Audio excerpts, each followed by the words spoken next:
Welcome, friends and colleagues. Welcome to the BIBFRAME webinar sponsored by NCTPG. I'm Yulan Cho from the Santa Clara City Library, California, and the chair of NCTPG.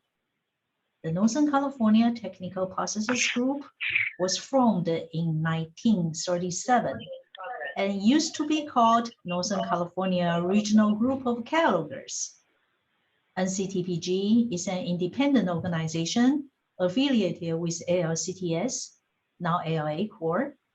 We host programs and forums for exchanging ideas about libraries and the technical processes that make them run. With me today on the panel, I have my board member, Angela, from St. Mary's College to help monitoring the chat box, and Lou from Santa Clara University for the Q&A.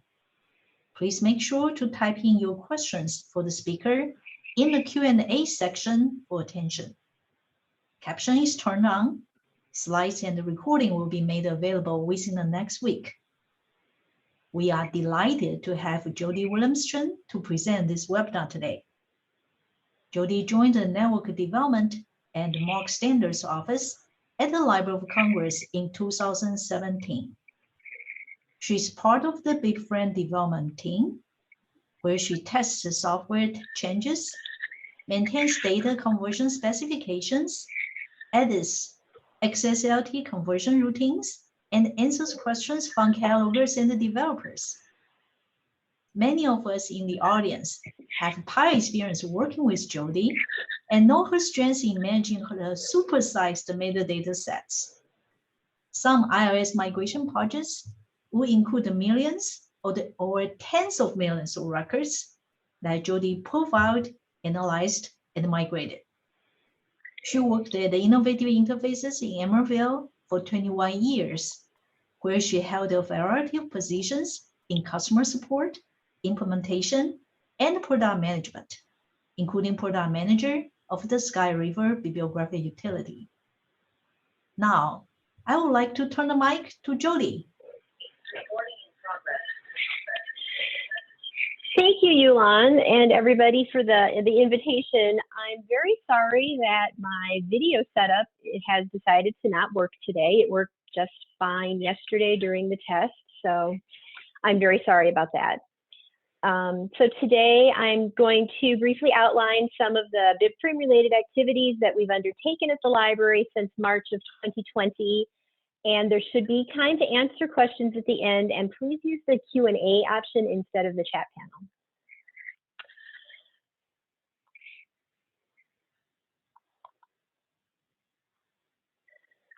So first I want to say welcome. If we weren't approaching the second anniversary of the pandemic, I would be coming to you from a conference room on the backside of this building, which is the Adams building of the Library of Congress. I work on the third floor of this building when I'm on site, but instead today I'm at home in Maryland, about 5 miles from Capitol Hill. So first I'll give you a brief update of the general library activities since March 13th, 2020, which was the last day of full on-site operations at the library. On the 13th, we were told that everyone who can work from home shall work from home, and that directive pretty much remains in place today. During the very early days of the pandemic, very few people were on site, mostly our IT people, because they were scrambling to issue laptops to the people who were still working on desktop towers at their desks in the library. If you needed a laptop, you had to make an appointment and come in and get it, pick it up, make sure everything worked, and then take it home. And there were periods where none of that activity was happening because the virus levels were really surging in the DC area. So in addition to very few people on site, all in-person events were canceled. The 2020 and 2021 National Book Festivals were also recreated as virtual events. By June of 2020, the library administration had finalized a return to operations plan, and phase 1 started, and that was about 200 staff returning with new health and safety protocols, including daily health checks and color-coded wristbands that you had to get put on before you could even walk into the building. One of the first things a lot of the returning staff were tasked with doing was helping to clear out the backlog of accumulated mail and deliveries. There were thousands of pallets of mail and boxes in storage that needed to be opened and sorted. Then in September, a small conference room was converted to an electronic resources research center where researchers could make an appointment and come in and access the library's electronic materials. Then on January 6th, 2021, all library staffers were sent home midday. I was at home. My computer was getting a lot of on-screen alerts about closures and evacuation protocols. And after the insurrection and in anticipation of the inauguration, National Guard soldiers were billeted in the library. I returned to the library for the first time in February 2021 to pick up my new laptop, and I actually think I saw more soldiers in the building than library staffers, and it was really uncomfortably, eerily quiet. And the photo that's on the screen is one that I took of the interior perimeter fencing around the Capitol grounds. And there was a larger, taller fence that then surrounded the entire Capitol Hill complex, which includes the House and Senate office buildings, all three of the library buildings, and the Supreme Court.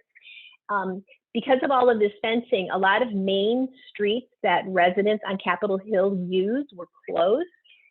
So for a couple of months, it was very inconvenient for them to even navigate their own neighborhood. Then we jump ahead to last summer, and the library entered what is called phase 3.1 of its return to operations, and that was the phased reopening of reading rooms in the Madison and Jefferson buildings. So there would be 4 rooms opened 1 week, 4 rooms opened 2 weeks later, and so on. The occupancy for all of the reading rooms is capped at about 25% of capacity, and all researchers must make an appointment to visit. And in the before times, they could just walk in if they had a reader card and use the materials. Then in July, the public could again visit the Jefferson building with timed tickets. In December, volunteer docents in the Jefferson building returned to a new role. Instead of conducting group tours, they serve as roving ambassadors and answer questions from visitors as they encounter them within the library. My husband has been a volunteer docent for 4 years, so he has formally returned to the library before me. So now we'll talk about BIBFRAME. So here's a little bit of general information before we dive into a lot of the details of what we've done. BIBFRAME was announced in 2012 as a replacement for MARC that is better situated for the world of linked data. It's envisioned as providing a foundation for the future of bibliographic description and data exchange, and being viewed as more web-friendly. And a major part of this initiative is a transition away from MARC 21, but still keeping the data exchange that has really supported a lot of library activities over the last 50 years. The BIBFRAME data model takes a flat MARC record and converts it into 3 types: the work, the instance, and the item. The BIBFRAME work, like the RDA work, is sort of the essence of the resource, where a lot of the physical piece level characteristics are not included. So the work has a lot of access points in it for things like contributors, genre forms, subjects, and related resources. The instance, like the RDA manifestation, contains many of the physical and technical details of the resource, like the number of pages and the sound and video characteristics of a DVD. The item, like the RDA item, contains the local piece level information, like the barcode and storage location of the item in hand. Of the 3 pieces of a BIBFRAME description, the item is by far the most local and would probably not be part of any data exchange within a BIBFRAME environment.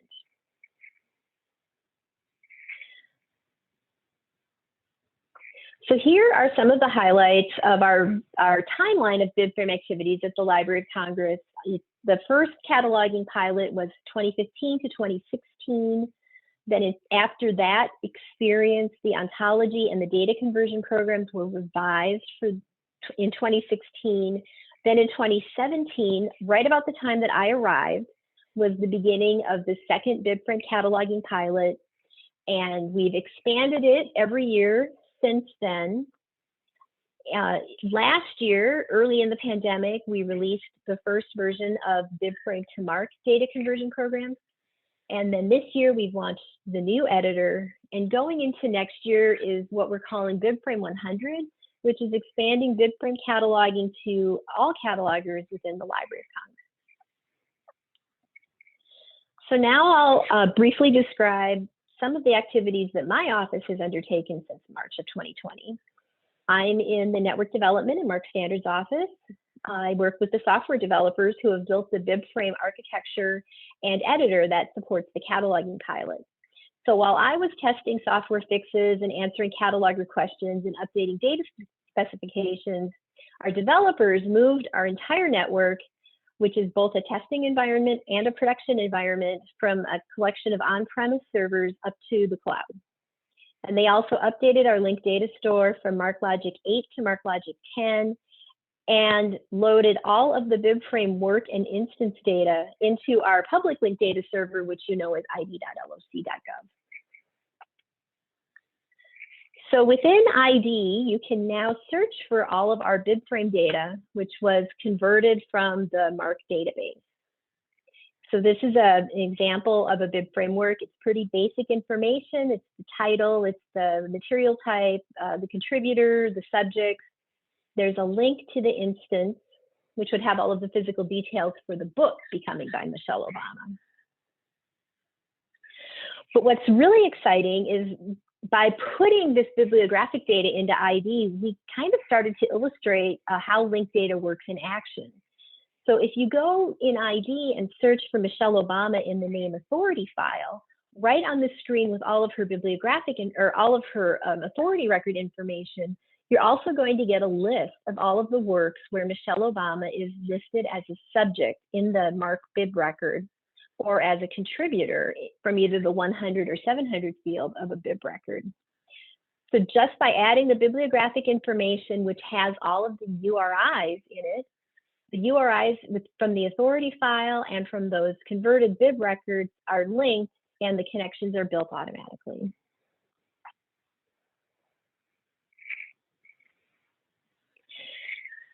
While we were adding all of these new data sets or new records into ID, we also redesigned the layout of the site itself and updated a lot of the explanatory text. So the front page is now better organized. There's more subcategories on the first page, so you can navigate to exactly what you're looking for a bit easier. Within the cataloging pilot, in the editor that our catalogers use, we try to use lookups for controlled vocabulary terms as much as possible. We want to reduce typos and we want the catalogers to avoid a lot of repetitive data entry. To facilitate all of these lookups, we've created a lot of small vocabulary lists under the cataloging tab at ID. Some of these lists, like the color content that's circled in purple, contain a mix of terms from the MARC format values and from the RDA registry. And some, like government publication type circled in green, are taken directly from the list of values for that byte from the 008 in the MARC format. And some, like presentation format, which is circled in the rusty red, are nearly identical to the terms in the RDA registry. For the cataloging pilot, we wanted to keep all of these lookups within the LC network and not link out to the RDA registry. And we've also learned that ID has better searching and lookup functions than the RDA registry does.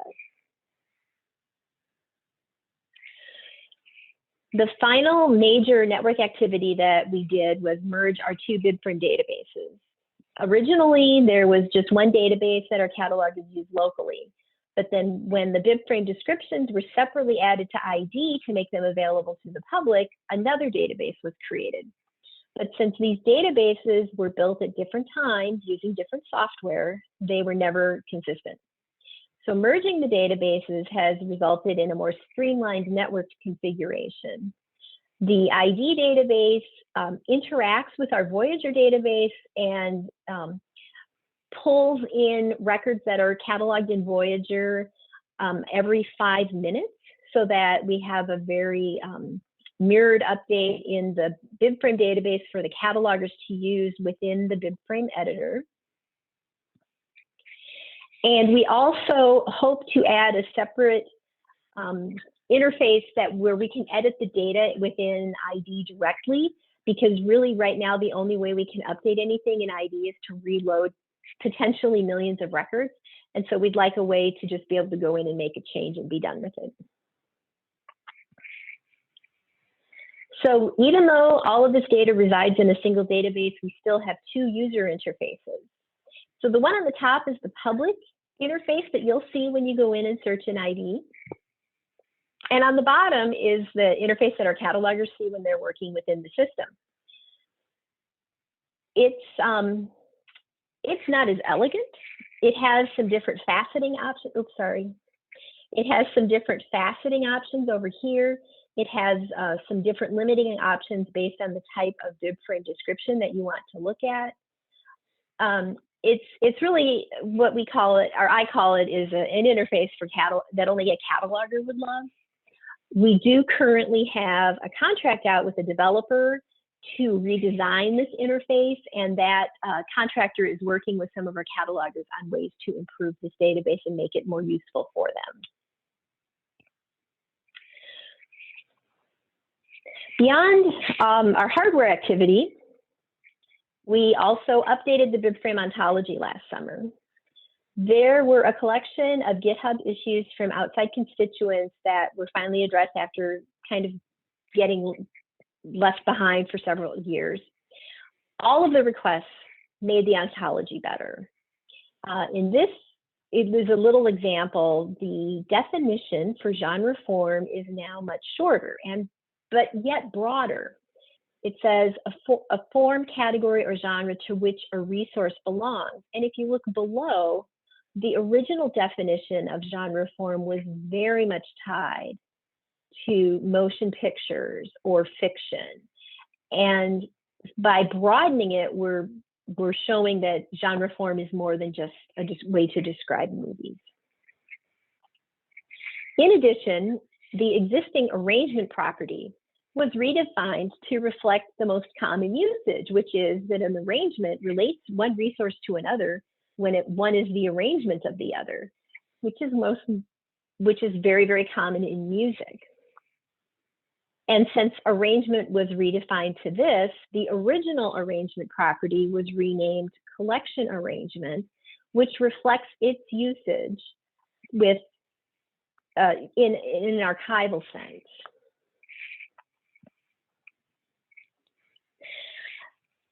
Once the ontology was done, we continued updating the MARC to BIBFRAME conversion program. We had version 1.6 was released in June of 2021, and then 1.7 was released last November. Among the key changes that we made was we started to do a lot more deduplication of data elements that exist in multiple MARC fields. This is especially true for data elements between the 007 field and the 34X field. There's a lot of overlap, and we really tried to cut down the number of times the same piece of information appeared twice. We added more vocabulary lists to ID, and so that meant that more terms had URIs associated with them, which is better for linked data. We narrowed the decisions about which 880 fields are converted from MARC to BIBFRAME. There's a lot of places in the MARC format where you can have an 880 field. Whether or not it's practical or logical is really not addressed in the MARC format. So we tried to insert some logic into when you would really need to convert the paired 880 field, or when the data in the regular MARC field was sufficient. And in MARC to BIBFRAME 1.7, we introduced hubs formally into the conversion and the ontology, and we have a lot more coming on hubs in a minute. So this is a very small example of our MARC to BibFrame conversion specs. They're managed on spreadsheets. And so in the first example at the top of the screen, we're looking at the conversion of MARC tag 008 byte 31 for index. And if the value is 0, meaning no index, the conversion specs say ignore, because we're not going to include in a BibFrame description that something is not included. Its absence implies that it's not included. So if there's a 1 in this byte, we will convert that to a work using the property and class of supplementary content. And we're adding the URI that we have created for that vocabulary. And we're also adding a user-friendly RDFS label that says index. And if the field has a pipe for no attempt to code, we are also just ignoring that in the conversion. And then at the bottom of the screen is how an LCCN is converted. It's going, subfield A, the control number, is going into the instance, into the identified property and the LCCN class, and the number itself is assigned an RDF value. Any data in subfield B is ignored from the NUCNC control number, and I'm pretty sure that decision was made after consulting the statistics of our MARC database and realizing that that field is no longer used, even though it's still valid. And in the case of a canceled LCCN, the number is still going into the identified property, but it's also getting a status of invalid, and we have a vocabulary of status codes now.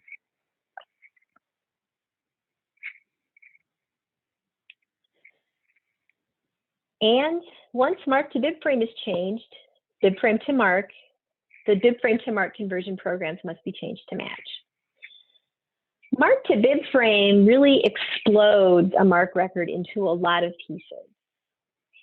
The first thing that BibFrame to MARC has to do is reconstruct all of those data elements into a package so that they can be converted kind of holistically into a MARC record. So decisions have to be made about placement of data elements because of all of the URIs that we are supplying in MARC to BibFrame. We didn't want to lose all of that work, and that means that many elements in the 007 and 008 fields are placed in 34X fields or other fields instead. So that's why in BibFrame to MARC, you'll usually see really basic 007 fields with just the first 2 bytes completed. There's a chance that the MARC 008 field may not be as complete.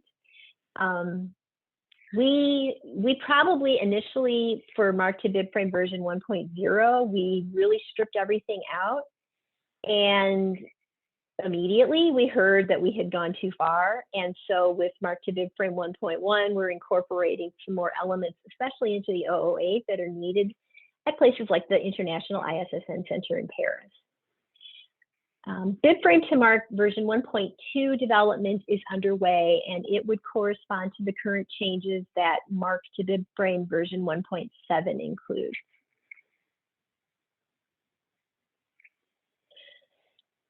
So the data specs for BibFrame to MARC also look a bit different than MARC to BibFrame.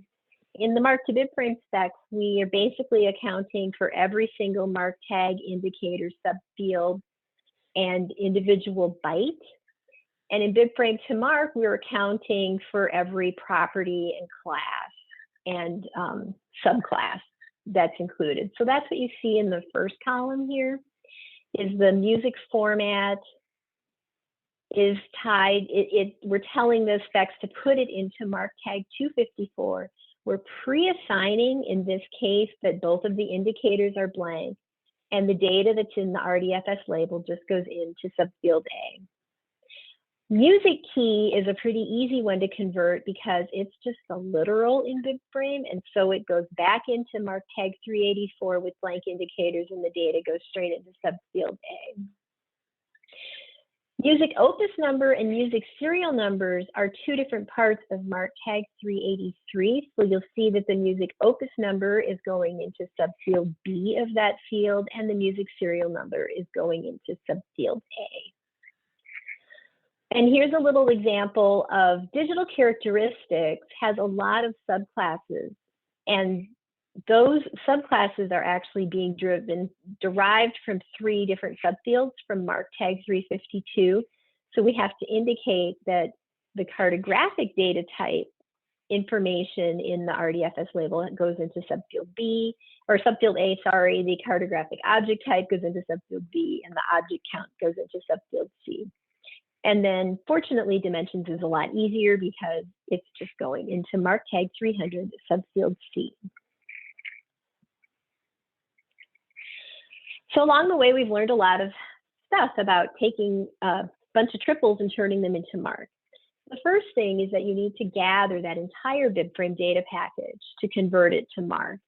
And this is really opposite of how we can convert data from MARC to BibFrame. When I write test cases in the MARC to BibFrame XSLT, I can create like 5-line MARC records because I have a specific field that I want to test. And I can create that little record, run it against the spec, and find out right away that it's perfectly fine. But you really can't do that when you're taking the BibFrame data and going back to MARC, because you want to see the entire MARC record, not just a little corner of it.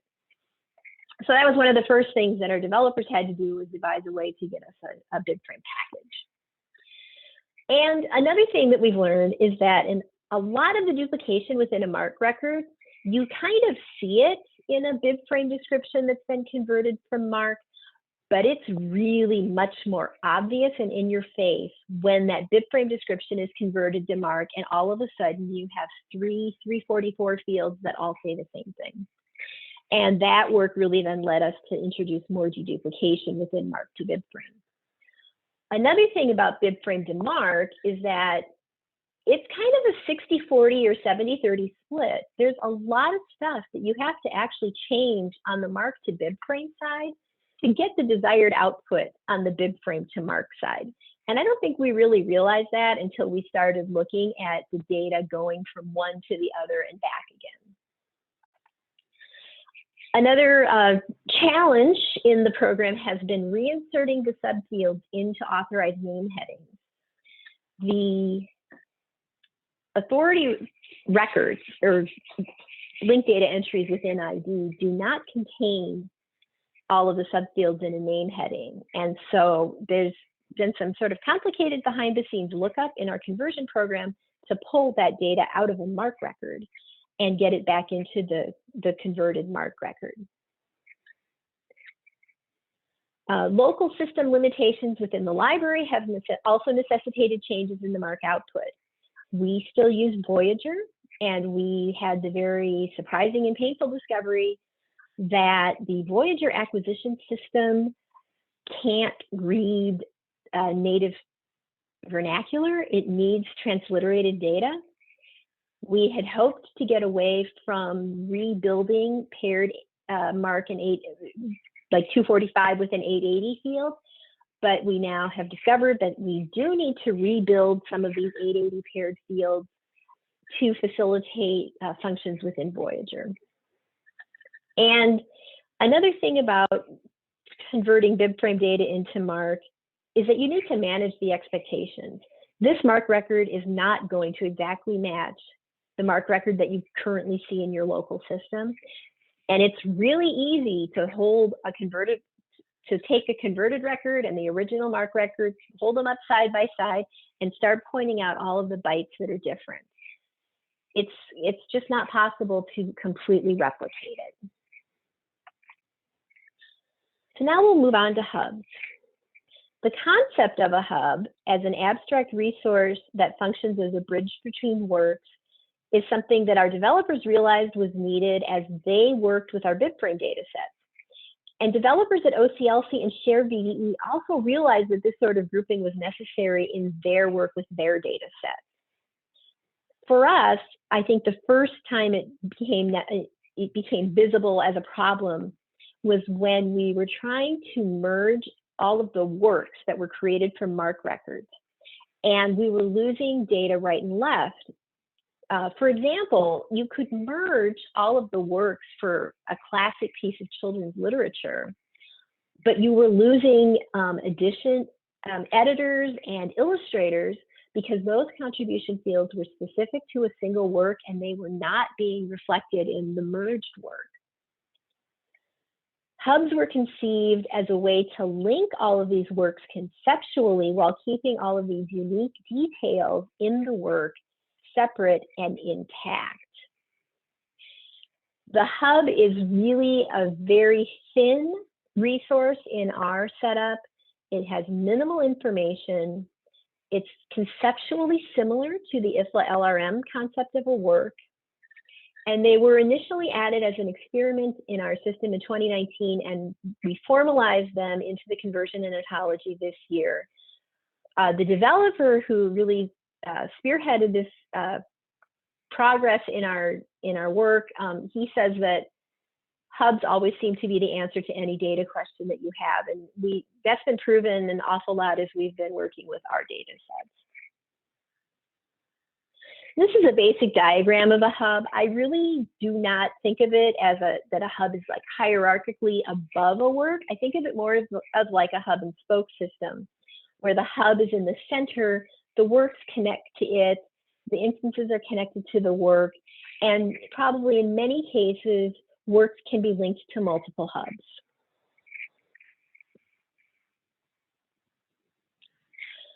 Headings for music are so precisely constructed that they can really be easily converted to hubs. And this is an example I created. The hub is Dvorak's New World Symphony, but the hub is just the identification of the symphony with the creator, the constructed title, the number, the opus, and the key. That's it. The works and the instances that are using that hub are conveying that it's the New World Symphony as just a score, as part of a CD, or as the subject of a book. All of the details remain at the work level, but they're all connected to each other through the hub.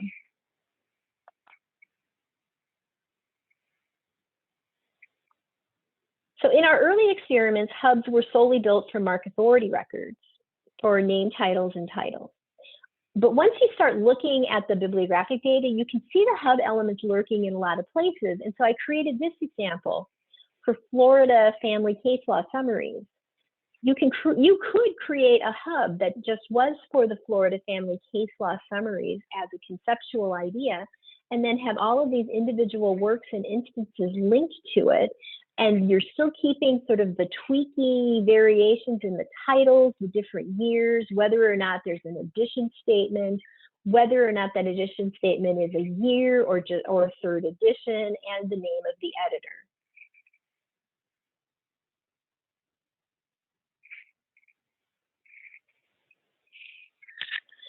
And so when we really formalized the addition of putting hubs into the MARC to BibFrame data conversion, we added in some reasoning for when bibliographic data elements would be used to create hubs. So first and foremost, hubs are created for name title authority records and title authority records. Then we go and look at these specific bibliographic record fields when an authority record does not already exist. So we're looking at uniform titles. We're looking at subject added entries if there's a subfield T implying a title, but not when there's a V, X, Y, or Z, which makes it more of a topic. Same thing with the added entries in the 7XX and 8X fields. If there's a title in the 700, 710, 711, 800, 810, or 811, then we're making a hub out of that data. One drawback of this approach at the moment is that each bib record is potentially creating lots of little hubs for all of these added entries that probably duplicate little hubs that are getting created by other MARC records. So we're going to need to create a cleanup program to manage all of these duplicate hubs so that there's only one. This is an example of how we spec'd out the creation of hubs within the MARC to BIBFRAME specs. So there's two criteria for converting MARC tag 630.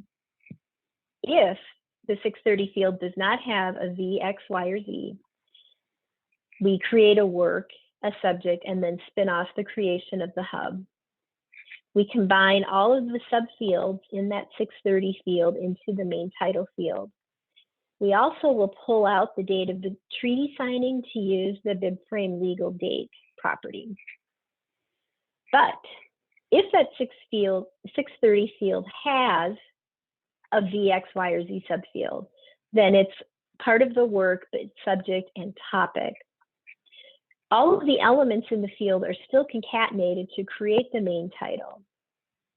But the date of the treaty signing in subfield D is not added as to be part of the topic, and any role or related term that's in the 630 subfield E is converted to a role.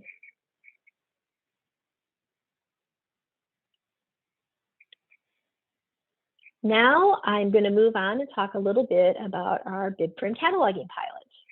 It's grown a lot over the last 4 years. The numbers have remained fairly steady of about 100 catalogers from all divisions participating. Due to staff changes and retirements, we always are adding catalogers every year, and the next group are going to get trained next week. Our catalogers are supposed to catalog their materials first in BIBFRAME, and then they have to do the work in MARC in our Voyager system, because the Voyager database is still the database of record. All authority work is done in MARC because it has to go through the NACO processing streams. Our catalogers use Confluence to submit questions to us, and that way everybody can see what's being asked. We hold monthly meetings with all of the participants to share updates and convey, make announcements.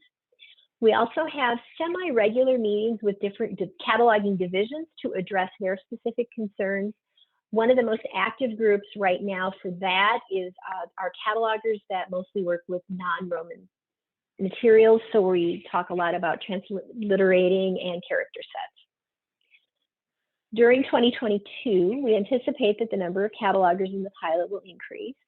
And once we get a version of BIBFRAME to MARC that is acceptable to all parties, we plan to stop the double cataloging in Voyager and use MARC to BIBFRAME to create that data.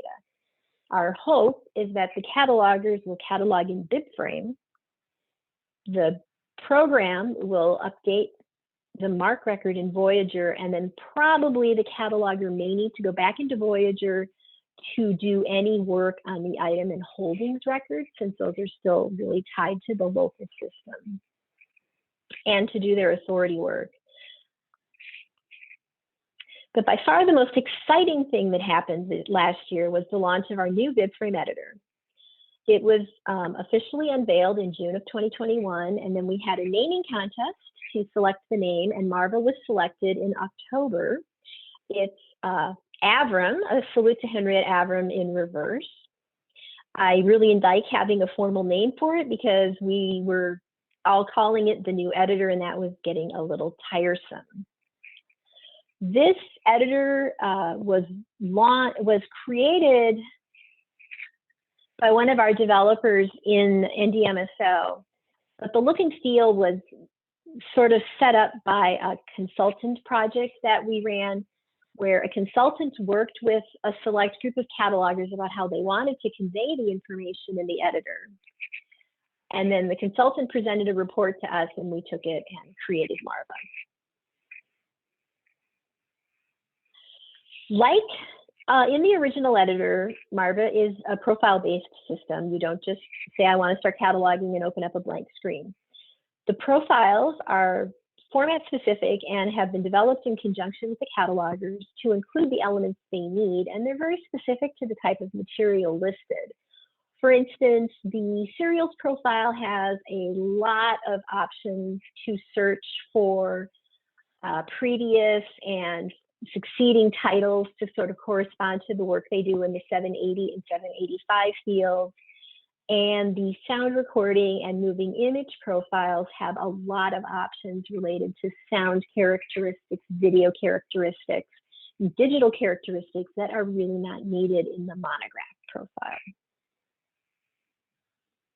This is a small portion of the screen display.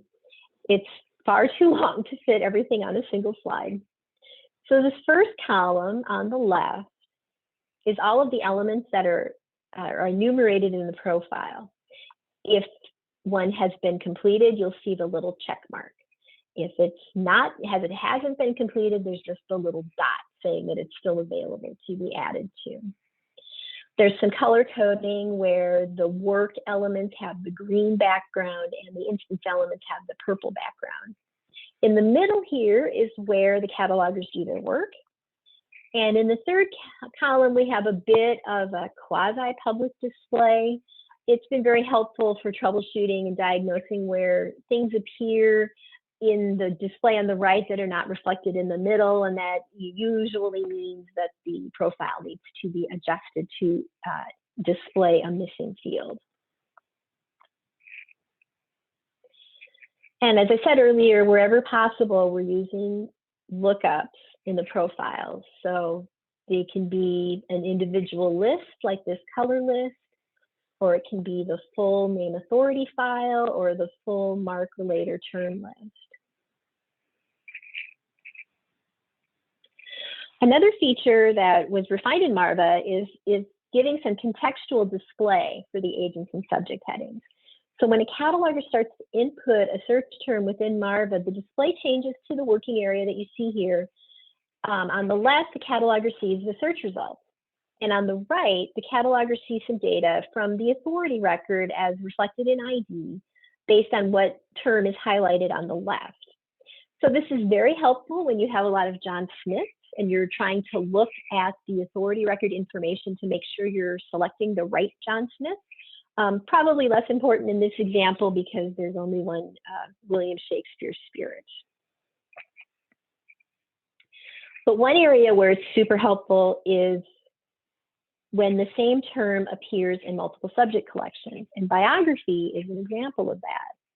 The term biography appears in 3 separate subject authority records, once as a topical heading, once as a topical subdivision heading, and once as a form genre subheading. And each of these authority records generates a unique URI. So by having this contextual information available within the editor, the cataloger can highlight the biography term, see the definition, and determine that they have selected the correct form of biography that they need for their heading. So we've done a bit of teaching about what the MADS collection information means, because that's where the subcollection for subdivisions or topical subdivisions or genre form subdivisions displays. The construction of subject headings is probably the one area that our catalogers have had the strongest opinions about. And so our current cataloging interface for constructing complex subject headings is on its second redesign. And here's a bit of a walkthrough on how it's used. So for the first example, I've done a search for baseball cards. I see that there's this fully constructed and authorized string baseball cards collectors and collecting United States, but that's not the heading I want. I want just baseball cards. And so I highlight that, click the topic heading box, and then since it's all in green, the system is telling me that that is a valid construction. And up here where the orange circle is I'm telling the software to only search the LCSH and LC name authority files. So next I want to add a geographic subdivision. And since it's within a subject heading, I need to input it in indirect order. So I switch to this indirect geo tab, and I can type California, Oakland. This is a recent addition. We tried having the catalogers input the names in direct order to match how they would appear if the heading appeared in the subfield A, but the output was wrong. It would have said baseball cards, Oakland, Perens, Calif. And so we set up the indexing of the indirect subject headings that are in MARC tag 781 in the authority records. So now the catalogers can input the search for the data in the indirect order, find it, and add it to their subject headings. Then I switch back to the LCSH and the NAF search to get fiction as a genre heading.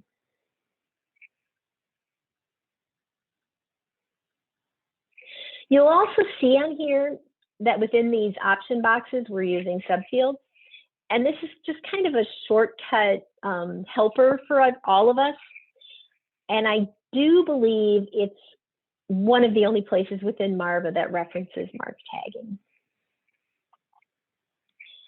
And then here's the end result. We have a complex heading with, there's 3 URIs behind the scenes, one for baseball cards, one for Oakland, California, and one for fiction.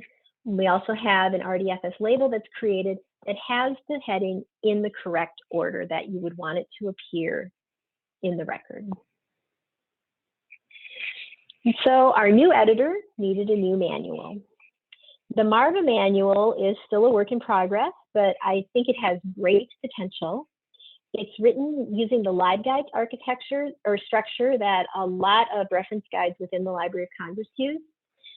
The specific modules were developed in consultation with the catalogers, and it will eventually be available to the public. It's still a work in progress, and I have high hopes that since it's written as a LibGuide, it should be easier to keep up to date than a static Word document that's saved as a PDF. Here's a bit of the manual that's been written where it's explaining the different panels that are part of the display. So this is more explanatory information within the manual. There's also some prescriptive information about how to input data. And there are a lot of special areas that are under development about how to edit hubs, how to handle non-Latin character sets, how to handle compilations, and commentaries. We've learned from our rabbinic catalogers that commentaries on commentaries are very common, and so Paul Frank has unpuzzled how to present that information in MARVA. And so there's always something going on, and so as we look ahead about what's coming, at some point there will be a return to on-site operations, but there is no date scheduled for that as yet. Due to the length of time that we have all been working at home successfully, the library has had a philosophical switch regarding on-site work and working at home. And once we return to on-site operations, almost everyone will be working from home much more than we did in March 13th of 2020. I just filled out my request form. I'm authorized to work at home 3 days a week. In the before times, I only worked at home 1 day a week. So that it's a very big philosophical shift on the part of the librarian and the library administration. Also next in 2022, all of our catalogers are going to undergo training in the RDA toolkit. And my colleagues in the policy training and cooperative programs office believe that it will be easier to train the new toolkit in BIBFRAME instead of MARC, which is why we hope to transition all or most of the cataloging to BIBFRAME. We also plan to continue exploring data exchange projects with OCLC and Share VDE, because one of the things we have learned in our very brief data exchange encounters is that everybody can bundle RDF up a little differently, and so we have to figure out how to develop some sort of a common baseline for that data. And we also hope to add MARVA to bibframe.org so that everybody can use it. Right now on bibframe.org, you can see our original editor. It functions in much the same way as MARVA. It just seems a bit clunkier now that I'm more used to MARVA. Inside the library, We are also preparing to migrate to a new library system.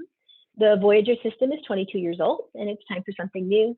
We are interested in how any new system would interact with BibFrame, and would the new system have its own BibFrame editor, or would MARVA be incorporated within any new system that the library procures? The new RDA toolkit has meant that new fields are getting added to MARC, and we need to consider how to treat them in BibFrame as well. And we need to continue evaluating the current data conversion programs and adjust them if necessary. There's a lot of tension sometimes between a field that appears that it could be all URIs, but catalogers think of it as a transcribed field. Provision activity is the big area with this right now. The data in MARC 264 field looks like you could have a URI for the location, a URI for the publisher, and then the date. But catalogers view this as being transcription, where they are writing down exactly what appears on the piece. So we're still working our way through how we envision using this field going forward. And these are the links to our conversion programs and documentation. If you go to loc.gov/BibFrame, you can reach almost all of this information through there. On that page, we have the links to our conversion programs on GitHub. There's our ontology, our conversion specifications, and there's also the conversion viewer, where you can input the LCCN of a record and see how it looks in MARC and in BibFrame side by side. And you can also go to id.loc.gov to see all of our vocabularies and the BibFrame works and instances. And bibframe.org/BFE is our publicly available demonstration editor, which is the original editor, similar to MARVA, but different. And there was a question submitted in advance about the timeline for implementing BibFrame. And I can't provide one because it's going to require the coordination and cooperation of libraries, vendors, utilities, data providers, and everybody's going to have to revamp their systems. And I believe it's going to take a long time to remove all traces of MARC from our ecosystem. It took a long time to get MARC as spread out and commonly used, and it's going to take just as long to unwind all of it. And with that, I'm going to say thanks for the opportunity to meet with you. This is my contact information. The cherry blossoms are from one of the original trees that was gifted from Japan. And this particular tree was transplanted from the tidal basin to the grounds of the Jefferson Building many years ago. It's the tree we all look at in the spring to see when the cherry blossoms are going to bloom. And also, as of right now, ALA Annual in June is scheduled to be an in-person event here in Washington, D.C. And the library is planning an open house for Saturday evening, June 25th. And I hope that this actually happens and that I will see many of you there. And now I guess we should go see if anybody has any other questions. Thank you, Jodi, very much for your very informative presentation. This is Wenying Lu from Santa Clara University Library, and I am monitoring the Q&A, and we have several questions here, so I'll go through the list. The first question, which you kind of answered already, what is the status of the Voyager iOS at LC? I believe LC was exploring other iOS systems. My institution is also still using Voyager, and it feels really dated at this point. Is LC waiting for BibFrame to be the status quo for cataloging before determining the best system to display it? No, they're not waiting on BibFrame. They are moving forward.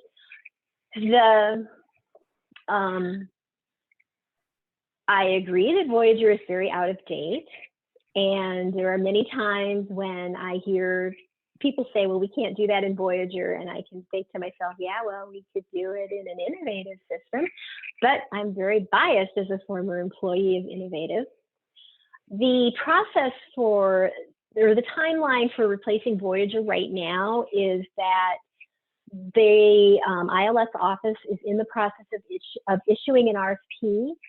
It's going to build on an RFI that was issued in 2018, I think, that didn't really go forward. And then once that RFP is issued, they hope to award the contract later in this fiscal year and then move forward with the implementation. They say that they should be able to do all of this within 2 years. I certainly hope they are successful in that. Part of the holdup is that they do need to request special funding from Congress for this project.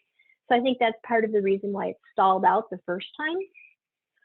But there is a great awareness within the library that the limitations on Voyager are impeding our adoption of BIBFRAME, and so the Voyager replacement is going forward. And it cannot happen soon enough for me. Okay, thank you. We have 2 questions on hubs. So the first one is, if I'm interpreting hubs correctly, it seems like the development of this entity is to remedy the absence of the old FRBR 4-level entities. Would it be fair to say that a hub is equivalent of the FRBR work? The BIBFRAME work is equivalent to the FRBR expressions, and the instance is equivalent to FRBR manifestations. It's almost identical, as you just stated, but the main difference is that a BIBFRAME hub is really, really thin. There's maybe 5 fields in it. And I believe a FRBR work is a bit more robust than that. But it's really equivalent to that. I just don't like to view it as a hierarchical approach, that the hub is over everything. I think of it as more of a link between things. Okay, thank you. And the next hub question is, so a hub is kind of authority record, but a type that covers concepts and such too, sort of taking names, subject headings, and encyclopedia entries and putting them all on the same level?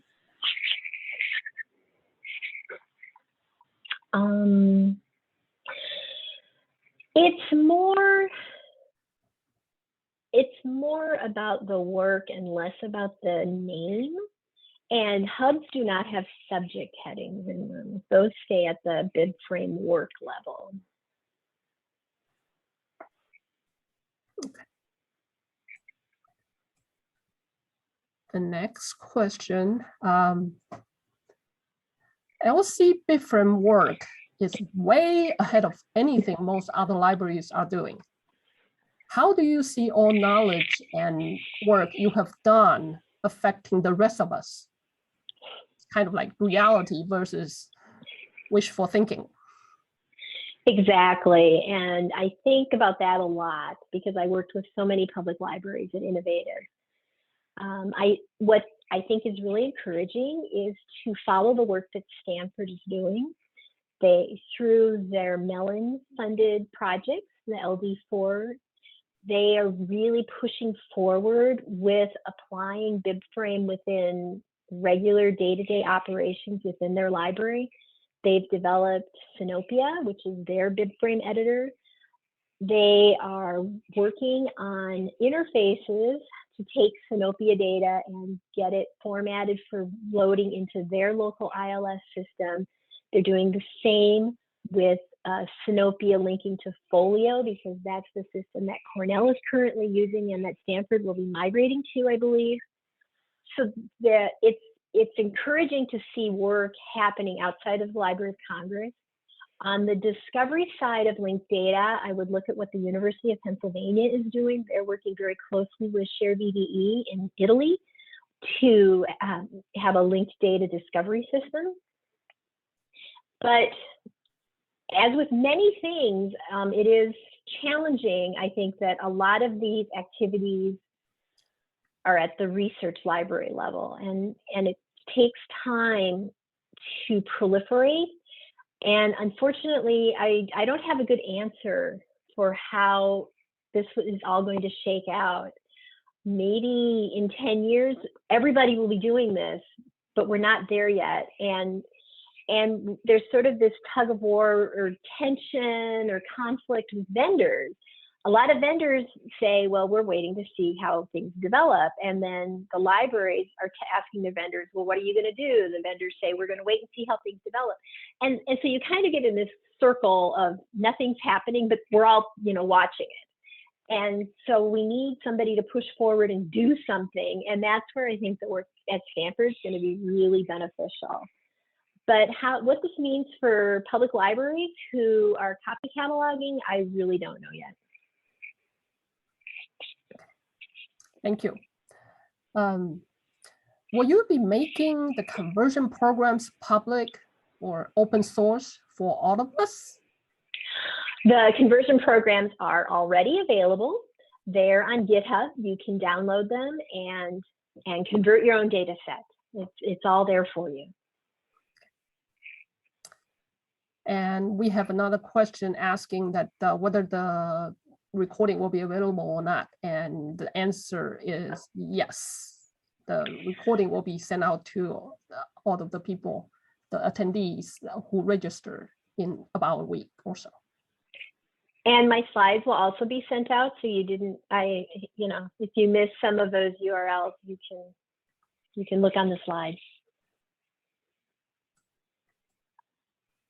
Okay. That's all of the questions we have so far. We'll give another minute or so to see if there are any other questions.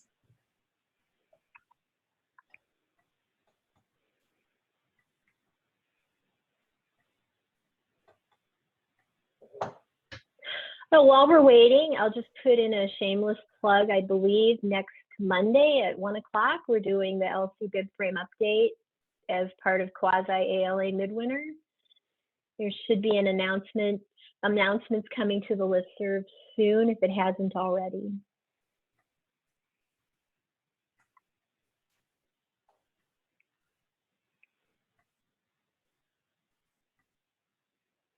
All right.